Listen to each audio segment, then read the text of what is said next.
ರಾಜ್ಯಾದ್ಯಂತ ಮುಂಗಾರು ಪೂರ್ವ ಮಾರುತಗಳು ತೀವ್ರಗೊಂಡಿದ್ದು, ಮುಂದಿನ 24 ಗಂಟೆಗಳಲ್ಲಿ ರಾಜಧಾನಿ ಬೆಂಗಳೂರು ಸೇರಿದಂತೆ ಕರ್ನಾಟಕದ ಹಲವು ಜಿಲ್ಲೆಗಳಲ್ಲಿ ಮಳೆಯಾಗುವ ಸಾಧ್ಯತೆ ಇದೆ ಎಂದು ಭಾರತೀಯ ವಾತಾವರಣ ಇಲಾಖೆ ತಿಳಿಸಲಾಗಿದೆ. ವಿಶೇಷವಾಗಿ ಮಲೆನಾಡು ಮತ್ತು ದಕ್ಷಿಣ ಒಳನಾಡಿನ ಜಿಲ್ಲೆಗಳಾದ ಚಿಕ್ಕಮಗಳೂರು, ಹಾಸನ, ಕೊಡಗು, ಮಂಡ್ಯ ಮತ್ತು ಮೈಸೂರಿನಲ್ಲಿ ಮಳೆಯಾಗುವ ಸಾಧ್ಯತೆ ಇದೆ. ಈ ಜಿಲ್ಲೆಗಳಿಗೆ ಆರೆಂಜ್ ಅಲರ್ಟ್ ನೀಡಲಾಗಿದೆ.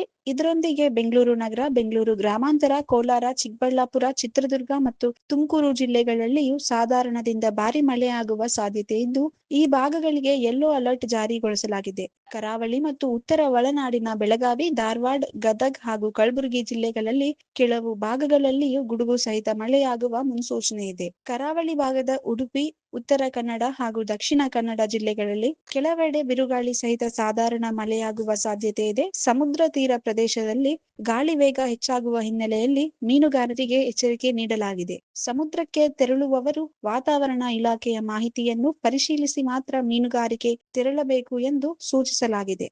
ಈ ವಿಡಿಯೋ ನಿಮಗೆ ಇಷ್ಟವಾದಲ್ಲಿ ಲೈಕ್ ಮಾಡಿ, ಶೇರ್ ಮಾಡಿ, ಸಬ್ಸ್ಕ್ರೈಬ್ ಮಾಡಿ.